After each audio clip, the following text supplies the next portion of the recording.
Yo, what's good on snipers, and welcome back to our Winnipeg Jets franchise mode here in NHL 24. So in last episode, it was a pre-recorded episode, but we took on the Edmonton Oilers in the first round of the playoffs, and unfortunately we lost, but once again it was a good learning experience for our young players on our team, and I think we're only just going to get better and better as the years go on, because we have a lot of good prospects that should be jumping to the NHL next year, and we should be getting better defensively over these next few seasons as well, which will go a long way into hoping to getting our team to being a Stanley Cup contender once again. But as you can see, our player stat wise in the playoffs, it wasn't really the best in terms of just depth scoring, but Philip Grosek really showed that he could play pretty good in the playoffs with 4 goals and 7 points in those 6 games. But the main problem with our team, as I mentioned in the past, has been our goaltending and defensive play in the postseason, and that was still at the forefront of this playoff run. As you can see, Dag didn't do that well with an 886,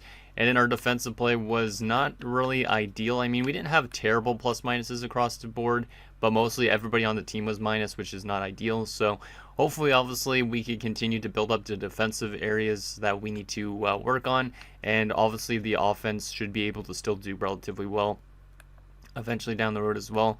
Now, I am really interested to see what our team is going to be looking like next season, because I think we're definitely going through a little bit of change in a sense. In a way, some of these guys might not be with the team next year. For instance, I was thinking, I think if I remember right in the last episode, of getting rid of Heinola to make room for some guys in the AHL, but I honestly forget, and I pre-recorded those episodes over a week ago. I also didn't get any suggestions for who to draft and who to go of and who to maybe trade and stuff like that this offseason, so I don't really remember too much about the last episode other than we lost in the first round again. So we're probably just going to go into this and keep the team the same for now. But we might look into trading Heinola, I think, because if I remember right, we do have guys that are on the cusp of the NHL. Let me double check on that first before we get into the draft and Resign stage and all that stuff. But let's see. So we have Palin, we have Vandermeer. Vandermeer obviously coming off a really good rookie season. Hopefully he continues to develop really well. Kyrou is obviously really important here. Yeah, Heinola is kind of like the odd man out. When you have Graham, you have Kane, you have Scarlett, Vernarski, even Nilstorp. So I think shopping Heinola at this year's draft with the 1 year left on his contract is something we're going to probably look to do. Actually, 2 years left on his contract, I think. No, 1 year. Yeah, 1 year. We'll look to shop him at the draft, see if we could get anything interesting for him. And in that way, we'd have our young top 4, basically, of Palin, Vandermeer, Kyrou, and then it would probably be a little bit weaker in the rest of the lineup in terms of the defensive core, but at the same time, we get guys like Scarlett opportunities for Narski, maybe Nilstorp even, because he's the older of the bunch. So it will give our younger guys more of an opportunity. So I think that's what we're going to probably look to do this offseason. And then obviously for the rest of this team, I feel like there isn't really much we will change up going into next season, but obviously there could be some changes with the amount of young guys we have, for instance, Cam, Ranta. Those guys could be in the NHL. And then we have a bunch of other low leads that could be in the NHL soon as well. Even Rafalski technically is a good 4th liner. He's a 76 at 22. You have Eberle and Enroth who can make it soon too. Yakala should technically be in the NHL next season, so I think we'll probably look. Actually, Yakala was already in the NHL last season, I think. We'll probably look, though, to make some changes anyways to our lineup a little bit, just to get us hopefully going in the right direction, and hopefully we could start to win some playoff series with this young team and then take it from there and maybe win a Stanley Cup in the next 5 seasons or so. But let's get into the draft and see what we could get for Heinola. We'll probably just go find trade and see what teams are throwing out us for him. We should be able to get something decent, I'm guessing, because he is an 83. It's not like he's an 80 overall only. But we should be able to get a decent defensive prospect or a pick or something like that. He has some value, not as much as the other guys, obviously, but still he should fetch us something. 2 third-round picks, a top 6 forward prospect in a 5th. Another top 6 forward prospect in a 6th rounder. Straight up a top 6 forward prospect. I don't really need forward prospects, so that's the only thing. A 2nd and a 3rd. I don't feel like picks are really valuable to me. It's more the prospects that would be. Unless I draft somebody in the 2nd round with that 59th or that 58th pick. But I don't know if there's anybody supposed to go around that stage That is intriguing to me. Let me take a look at this draft class again, because I honestly don't remember what this draft class looked like. But if there's a defenseman around that stage, maybe it would be worth it for the second and a third rounder. If not, I might have to just take a top 6 forward prospect and then trade them eventually at some point for a defensive prospect. So 58 and 59 is kind of late in the second round. There is like Valley Holy, but he's probably like a top 6 defenseman at best. Was there any low elites that were in this supposed to go? There's like low top 4s, so I don't think there's going to be really much around that point at this rate, it seems like. But we could double check, but I don't think we're going to be able to find much at that stage for a good defensive prospect, so I might have to trade just for a forward prospect, and then, like I said, potentially flip that forward prospect at some stage for defensive prospect if we want to. There is that Pascal Duchesne guy who could be a low elite forward, but I could take him with one of our own picks already, so I think we're probably going to end up looking into just trading him for a forward prospect or something like that. So let's go back to find trade and see those offers again. See if we can find anything as of use. I don't know how good those prospects are. I'd assume some of them are decent. So let's try this again. So Fisher would be costing with a 5th. Sizek's probably better since he's with a 6th rounder than Fisher. Landon just straight up means he's probably the best of the bunch. So let's take a look at what Landon's looking like in Anaheim. See if he's intriguing at all. He is a 69 at 18. That's actually pretty solid for an 18-year-old playmaker, former 18th overall pick. Really good passing.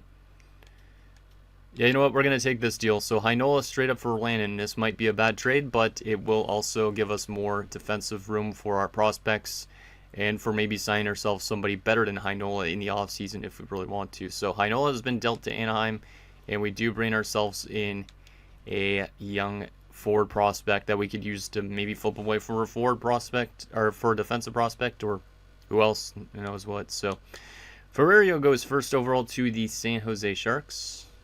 There is Earl. What a name. Earl's playing for the Teal team. Really good shooting categories. Only has the one X factor, but definitely should develop more. So there is Earl Ferrero, or whatever you pronounce it as. Arizona at 2. Going to take Cummins, who's a playmaker. Looks pretty good as well. Actually pretty good shooting categories. Has spinner, ram, and skilled up, so apparently this guy could deke crazy. He's only got 87 deking, but he's already got some good deking abilities, which is kind of cool. Philly at number 3 is going to take Danielson, who's a DFD. Very much a Flyers-esque player with that truculence. Also has some pretty good shot blocking and whatnot, so yeah, very good shutdown D-man there for the Flyers. Calgary at 4 is going to take Evgeny Sankov, who's only a high top 6, so yeah, I think this draft class ain't going to be super great. So hopefully we could find ourselves something decent for it, for our team. But there is Evgeny Sankov, high top 6, might develop into being a decent player, but also could just be a bust, who knows. And there's the final pick of the top 5, Barry going to Pittsburgh. Stephen Barry. Okay, so there is the top little bit of the draft. Let's into our pick at 21 and see what we could get, because I honestly don't remember too much around our spot. We did have a couple guys pinned. So we had a choice between, like, if we wanted to go for a defenseman, there was Brent Vosnar, who does have character as a weakness, is a guaranteed top 4. We have Cameron Welch, who is not looking super good. He might be a low elite, but I don't really think he is based on those attributes, potentially.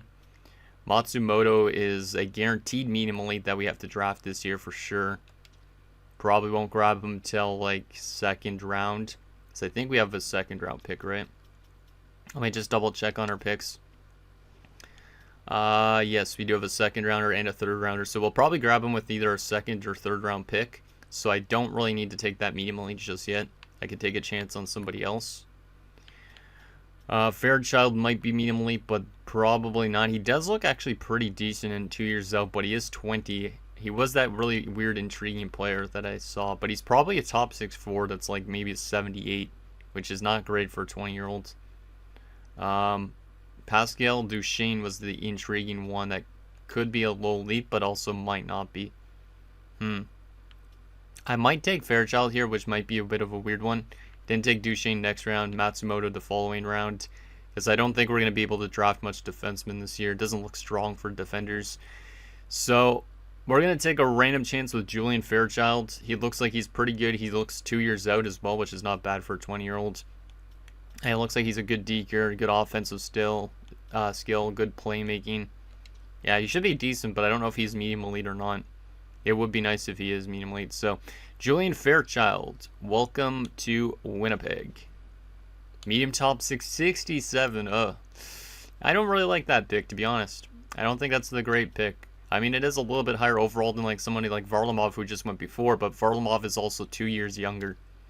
So Fairchild might be one of these guys that we just look to flip while his value is high. He does have really good passing, 90 passing already. But his offensive awareness is very low. So, a very weird player. Maybe I trade him before he even plays with us, but that's not the best pick I've ever made before. Let's move to our next pick at 60. See what we could get here. We'll also go back and see what that first round was looking like a little bit. But, I think I got to just go for Matsumoto here already because I don't think I have a pick before his spot. So, we'll take the medium elite center, right winger. At least this will be a good pick. 61 at 19, a little bit low, but this guy's versatile. He could play on the wing or at center. Doesn't have the best face-off stats, so I'd probably use him more as a winger. Also considering he's a sniper, but at least he has medium elite potential, which is really nice. So let me take a look at one before our picks. So anyways, just to see what we missed out on. So Tarnasky was medium elite. Oh man, Duchesne was a low elite, and he was a grinder though, which is not really what I was thinking he would be. So we could have taken him in the first round, and that would have been a decent pick, but he's a grinder, so it's not amazing, because low elite grinders usually go to 79 overall almost, 80 sometimes, maybe 82, who knows. He could be actually a really good grinder. Luongo medium elite as well, which would have been nice. So yeah, our first round pick, definitely not looking the best, but at least we got ourselves a medium elite here in the second round. Yeah, we kind of missed out on a couple good players, it looks like. What about the later first round after our selection at 21? Steves would have even been better because he's 18. Pitt. Yeah, most of these guys probably would have been a lot better since they're younger. That 20-year-old I thought would have been maybe a medium elite or a low elite, but he wasn't. Okay, let's move to our next pick at 85. I don't know what else we're going to get in this draft because it's not looking like the strongest draft class. We probably will still draft ourselves some defenders just in case they develop, like Quentin Reese, who's a low 4 for sure. But who knows, maybe some low 4s will pan out. So Quentin Reese, welcome aboard. 61 overall is pretty decent for an 18-year-old, but will he develop? Maybe, maybe not. But it does give us more to add to our logjam of defensive prospects. Some of them will make it. Some of them will have to get flipped eventually. But that's okay. What else we got here? Only some medium top 60s. Yeah, this draft class isn't the best. It's probably one of the worst ones we've seen in this series. And I've seen a lot of bad ones in my Halifax series. I don't really need a 19-year-old goalie that's 5 years out. Yeah, this is a very weak draft class. I guess we'll just go for the highest projected, unless there's somebody with better potential. Let's just see. Yeah, you can't even guarantee that. There's a guaranteed medium top 6, actually. That might be the best course of action, considering he's 18 as well. He's probably going to be a low overall. He has a strength of confidence and a weakness in character, which is kind of hilarious. Yeah, let's go with Albert O'Sullivan. Why not? He might be more of a problematic grinder, but that's okay. Yeah, 48 overall. I don't think he's going to develop into being a top 6 forward, but he might become something decent for the AHL, like maybe a future captain down in the minors, which is not that bad, I guess. But yeah, this is one of the worst draft classes I've seen, so I'm glad I didn't trade Heinola for picks. Glad we grabbed that top 6 forward instead with that. Kelvin Gratton could be a little elite, but he is 20 years old. He is 4 years out. I would rather take a chance on him than somebody probably like Lindros. Because Lindros is 5 years out, and he's guaranteed medium bottom 6. I'm probably going to go for the overager, just a chance that he's a low elite. So we'll probably just do that. So Kelvin Grattan, welcome aboard. Let's see how good you are. Low top 9. Yeah, that's not a great pick. Yeah, this is one of the worst draft classes I've seen in a while.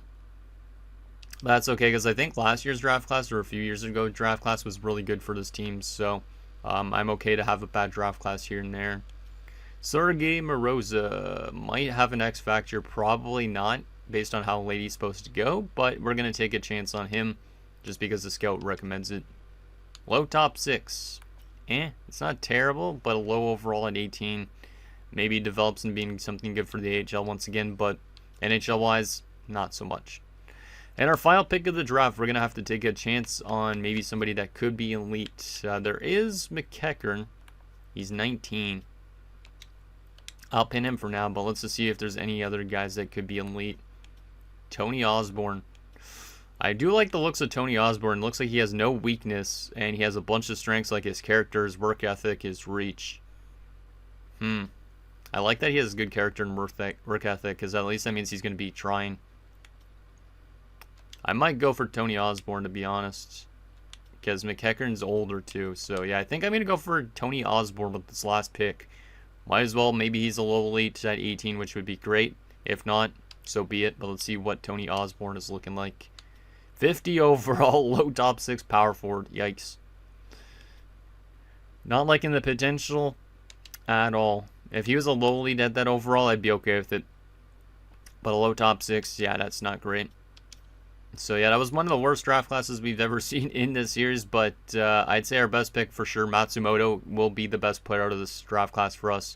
Reese could develop into being a low top 4. I don't think Fairchild's going to develop into being that great of a top 6, considering he's already 20 years old. But there is a chance he could be as well. So I'd like the Matsumoto pick the best for sure. And yeah, let's just hope that we have better drafts ahead of us, because that was not great. Okay, Resign stage. We do got to bring back our coaches, so we'll probably just bring them all back for now, but we might look to make some coaching adjustments in the off season depending on what you guys think we should do with that. So let's just give them a little bit more money just to talk them up so they accept. So Jenkins, Smiths as our assistant, they all want to be head coaches, which is not great. So hopefully they accept. AHL head coach as well.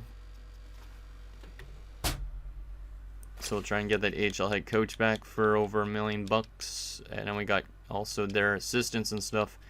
We're probably going to have to find some coaches this offseason, looks like, because I think we did lose our goalie coaches, if we remember again, like we always do.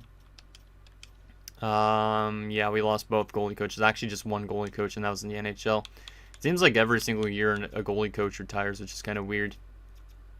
Wait, this guy's not our goalie coach, is he? No, he is the goalie coach. It's just the NHL one, right? Yeah. Okay, so we'll do that for Clutterbuck, and hopefully all those guys accept. We do also have some scouts to bring back. We could also upgrade some of them, but we pretty much have like the best scouting pool we could have, almost, I feel like, at this rate. Unless there's more A's out there when we get to the free agent portion, which could be the case, but for now we'll re-sign them all. And just because we don't know if there's going to be anything better out there. Let's see. One more here, Nikoleshin. And also here in Yaroslav Halak, which is funny. I don't think it's the actual former goalie. It could be, though. Yeah, it could honestly be. I don't know if it is or not, though. Could be just generated. Okay, re-sign stage. What do we got here? Who do we got to re-sign here? We have 32 million in cap space. A ton of RFAs. Jeez. Holy moly. Okay. I guess we're just going to qualify most of our RFAs. Some of them might not come back, actually, though. Because we do got to make room for a lot of these low elite kind of guys. So, yeah, I'm going to have to maybe make a lot of tough decisions AHL-wise. First and foremost, let's just let go of the players we know we're not going to bring back, like Malik, Ko, who we brought in as a depth option / cap whale. Same with Knack, Olsen. Scarlett's going to get his ELC this year. Probably play in the NHL or AHL. Von Barkenau is gone as well. Toure is gone too. That opens up a couple roster spots, which is good. Randon is a low top 4, is developing nicely. 72 at 20. He might make it. We'll sign Eberle up as well. We'll sign Enroth. Look at all these low leads from that one draft class. Awesome. 69 at 20 for a low top 6 defenseman is actually pretty solid. It's useful. He does actually have very good passing categories for an OFD, but his offensive awareness is low. I'm going to give this guy a chance, might as well. See if he develops into being a good AHL defender or something like that at least. And then we could always trade away some of these prospects if we need to free up roster spots at some point. But let's qualify everybody else here, I think. Who's the oldest out of the bunch of these RFAs? Oh, yeah, Kapanen, who we signed as a free agent. So I'm not going to bring back Kapanen. Barlow, we could just send him a qualifying offer, but he is not panning out, which kind of sucks. But I honestly just could give him a contract considering he wants a two-way deal, so let's just do that. Yakala, was he NHL-wise last year? I think he was, right? 27 points isn't the best, but he had 4 points in 6 playoff games. He does look like he could be a very solid player at some point. I'm just going to give him exactly what he wants, I think, as like a little bit of a trial for him. And then we'll probably end up just qualifying a lot of other guys. I could have traded away Kumpelainen. I think that was one guy I was thinking about last episode. Can't remember for sure. But we'll probably end up qualifying a lot of our other RFAs for now. Just because we might as well. Well, we have the qualifying option. And yeah, pretty much everybody should be able to come back, which means we will have, I think, some roster space to send out some free agent contracts, but not a lot of roster space. Oh yeah, there's Dag as well. He's the big one. Let's qualify Grant.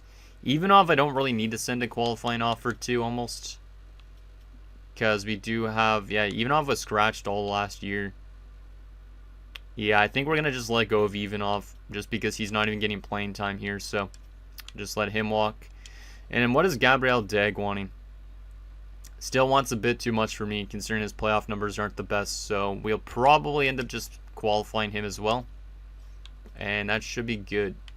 Let's advance today, just see if we get all those guys be actually offered contracts too. And then that should show us how much contract space we have. If we don't have a lot of contract space, we might have to make some moves in next episode to free up some, so we could sign some free agents. Because I think it would be a good year for us to bring in some good free agents if there is any available. Let's see, did anybody reject? No, those RFAs accepted. All those other RFAs are still there. Good, everything's good. We have 44 out of 50 contracts, so we have enough to sign 6 players free agency-wise. What do we have right now on this team? So, forward-wise, let's see, 3, 6, 7, 8, 9, 10, 11, 12, 13, 14, 15, well, not 15. We don't need to count Barlow and Cam. But Wilson and Jaqueezi want to make it. And also Kagorodov. I don't think Kagorodov was on the NHL team last year. Was he? Don't remember. Oh, he was. Okay, never mind.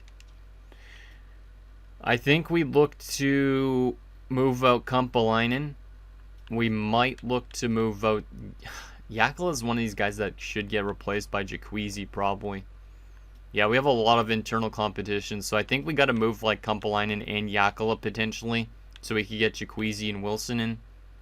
And then we have to think about signing some other players potentially too, but it's crazy how good our offense looks on paper, and everybody on this team is like very young. Damn. Okay, so we might be able to use some forwards depending on if we move out some players. Defensively, we got 1, 2, 3, 4, 5, 6, 7, 8, 9 guys that could play in the defensive core. I'd probably lean to playing Vernarski. Is Vernarski AHL eligible? Yeah, he was. I'll probably lean to putting Vernarski and Scarlett in the AHL for a season. And then Nilstorp might jump up to like an 81 next season. So it'd be him in the NHL. So you'd have Palin, Vandermeer, Cairo, Nilstorp, Galvis, and Graham. Or Kane. We might have to make a decision on Graham or Kane too. Who we would rather keep. One's two-way, one's defensive. One was a first rounder, one was a second rounder. Yeah, we might have to make some tough decisions. And I'm going to need your guys' opinion on that type of thing. And we can use a backup goaltender. So backup goalie is definitely a #1 thing we need. And then on terms of like defenders and stuff like that, I don't really think we need too much. But if we want to get to that cap floor, if we want to sign big free agents, this might be the year.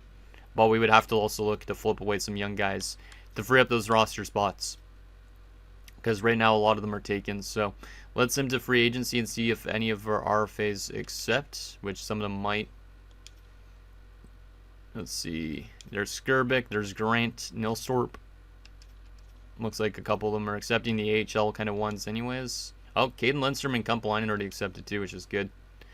Okay, so our coaches aren't coming back, a couple of them, which kind of sucks, but we could always look to change it up the coaching staff. That's no problem. And let's take a look at the free agent market, and we'll take a look at the trading block and stuff like that as well, just in case we want to pull off a blockbuster trade potentially this offseason. And holy crap, okay. Well, there are some good free agents. If we go to UFA, we'll look at RFAs as well, but let's take a look at UFAs first. We don't really need much goaltending-wise, just a backup goaltender, so there is a couple guys like Joseph Wall. Seelovs is okay. So I wouldn't mind bringing in somebody that's like an 80, 81. Logan Thompson even would be not bad at 33 years old.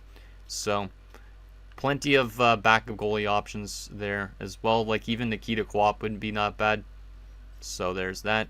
Defensively, though, Charlie McAvoy is a free agent at 32 years old. He wants 4 years, so until he's 36, but he wants $15 million bucks. Is it worth bringing in Charlie McAvoy for our top 4 as the replacement for Ville Heinola? Because we know that he usually plays, I think, till like 37, 38 in franchise mode. He's coming off of only 53 points, which isn't crazy. But Charlie McAvoy isn't just pure offense. He's also very good defensively. Also had a very good playoffs not that long ago. And he does fit our defensive pairings, it looks like, potentially too. But he is going to cost us a ton of money. Like half of our cap space that we have available. That's the only problem. There's also like Chikrin, who's much cheaper. A lot of teams are interested in him. Same age, lower overall. Puts up less points. Yeah, puts up way less points. Not as good defensively either. Noah Hannafin's not bad, but he's a year older. Ryan Pulock. There's a good defenseman for sure. Like, if we don't want to go after the big ones, there is ones that could definitely help out our top 4. But most of them are pretty old. There is Philip like Broberg, for example, who's 29. He does pick up a decent chunk of points, apparently. 38 points last year in Florida. And a plus 37. Doesn't do the same type of playoff things, though, that Charlie does. So, that's an interesting one. Like, we would have to move out some young defensemen to get Charlie McAvoy into that top 4. Because I don't really want to be scratching any young talent. We could also go for younger guys, though, like Denton Mateychuk if we want to. 25 years of age, 81 overall. Wants $5 million bucks, but he only picked up 12 points. So I don't think that's really that worth it, to be honest. Topi Niemela, 28. Who is this Pickering dude? Owen Pickering. Not much offense either. Yeah, I don't know what we want to do with that. In terms of forwards, I don't think we really need much either, because we're trying to free up some roster room for some guys trying to jump in. But on the right wing side, you have Jack Quinn at 28 years of age. He's really good. Wants a lot of money as well. Coming off of 37 goals and 44 assists. He's been in Buffalo his entire career. Poor guy. Barely any playoff success, it looks like. So there's that. Anybody else intriguing? Not too much on the right wing side, but that's okay. What about left wing guys? Philip Forsberg. Another guy that doesn't really want much term because he's pretty old. So there is some pretty good players in this free agent pool. Charlie obviously is being the number 1 for sure. There is like Gabe Landeskog even at 37, who should be able to still pick up points. 60 points last year. 8 points in the playoffs. Gabe Landeskog could be intriguing for a young team to add just a good veteran piece. Former captain too. What about centers? William Eklund at 27. He wants 7 years though. William Eklund is great, but we don't really need centers either, and he only put up 57 points last year. But, yeah, William Eklund's pretty good. There's also Glass, Nick Schmaltz. There's a lot of decent free agents this year. Otto Stenberg at 25. I thought he was supposed to be good. Huh. That's interesting. Only 24 points last year, but that's only in 60 games. 34 points 1 year. Only 3 years in the NHL. Huh. He actually doesn't look that bad, though. 71 points isn't terrible for 189 career games. Otto Stenberg's not bad, but I don't really think we have a home for him here. So there's that. Let's take a look at the RFAs as well, just for fun. If there's any good RFAs that we can maybe try and steal. I doubt we will try and do that, but I guess we never do that anyways. Kulich is the best on the left wing side of things. Nobody right wing wise. Defensively, it's Molendijk, who's not really good at all. And then goalie wise, it's only our goaltender and Dag, so there's not really any RFAs to go after either. Okay, let's take a look at the trade block, and then that'll be it for this episode. Is there a blockbuster trade we can make this offseason? Because we have already made some big trades in the series so far. Wouldn't be bad to make another, considering we have the prospects to do so that we might not need anymore. That type of thing. I'm just seeing some defenders that are pretty average. Jake DeBrusk is on the block. Looks like Boston's pretty much losing their team, their core of players. If we could find a good top four defenseman that also picks up a lot of points and plays good defensively like Charlie McAvoy, but that's cheaper, that wouldn't be a bad option. But I don't really know if I want somebody like Seth Jones. Seth Jones does pick up a good chunk of points, but he's also signed for 1 more year, still at 6.5. Sam Girard on 4 years left is definitely not something I'm looking to get into. I don't really like that contract, so no thank you. What about Dallas? Nothing there, really, just prospects. Dylan Larkin's on the block with 1 year left. I don't have any use for him, though. We already have Michael Misa and Cole Perfetti down the middle. There's like no use for Dylan Larkin. He's a great player. Really great player. But I don't think it's also right to take him from Detroit, considering he's a hometown boy. But still. That's an interesting one, but like I said, I don't think we have any use for him. There's Verhaeghe with 1 year left as well. Like, there is good veterans, but they would take away time as well from our young guys, which is not great. Mikey Anderson, Cam York with 5 years left at 29. I don't like that, really. But Mikey Anderson on 1 year left. He brings more good defensive play than offense. Wouldn't be bad still to be into our top 4 for 1 year. Jordan Spence, though, is an offensive defenseman. Not really much points. You think he would simulate a little bit more offensive, but he doesn't. Kempe with 3 years left. Fiala with 3 years left. So LA's blowing it up.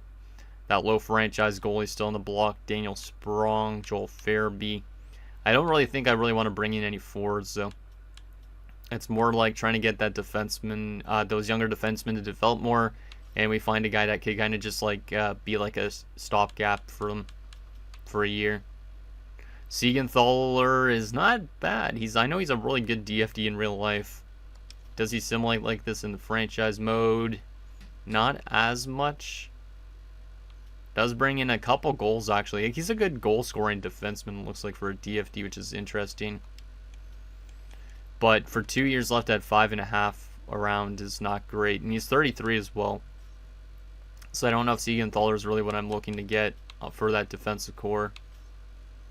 Ottawa has Gavrikov. Don't know about Gavrikov, to be honest. Shabbat on the block, but 5 years left. I'm not taking Shabbat on 5 years left at 33. Especially when he's making 10.9. That's a lot of money. Does pick up a lot of points, but he will likely drop off a cliff in the next few years. What about Gavrikov's point production, though? Not really much. He's a good DFD kind of more, though, than a two-way. What else we got here? Nothing in Pittsburgh or Philly. San Jose has our former defenseman Josh Morrissey on the block. Hey, we could use Josh Morrissey back, but do I want to bring him back? He is signed for 2 more years still. $13 million bucks. That's a lot of money. I'd have to get him on retained salary potentially. But San Jose has been tragic since they brought him in. Last 2 years, he's been a combined minus 39. It hasn't played in the playoffs since he was with us. Yeah, I don't really think it would make sense for us to bring him back, really. Especially at that price point. What else we got here? Sorelli is a center. pretty good, but we don't really need more centers. Like I said earlier with Larkin, we don't need centers. Kraus, Bertuzzi, Domi, those guys all had 1 year left, but I don't think we really need them either. Like, I'm not really seeing a whole lot on the block other than some okay defenders that could be cheaper options. Yeah, I don't really know if there's any trades out there for us. Like, if we wanted to bring somebody really good in for this team, it would be Charlie McAvoy, but that contract is very high demand. Like, imagine adding him to this defensive core, and then you have him, Palin, Vandermeer, and Cairo as your top 4. And then you'd have probably Galvis and Graham or Kane on that top 6. One of them would have to get flipped. And then we'd also have, probably back in the minors, you'd have Scarlett, Vernarski. Nilstorp might be in the NHL next year too, so that might be another guy that kind of tries to push out somebody. So we might have to make a tough decision in the next episode for sure. And then we still need a backup goalie guaranteed wise. Because right now we have our 2 AHL goalies and we have Dag. So anyways, guys, that's going to do it for this episode of our Winnipeg Jets franchise mode. So in next episode, we will take it to free agency. We might make some trades to see what this team needs to try and take it to that next level. Obviously, we don't want to push too much because we do have the prospects in our pool. But we don't want to obviously kind of just keep being repeatedly a first round exit. Like, we want to kind of get progressively better if we possibly can. So anything down below, and I'll see you guys next time.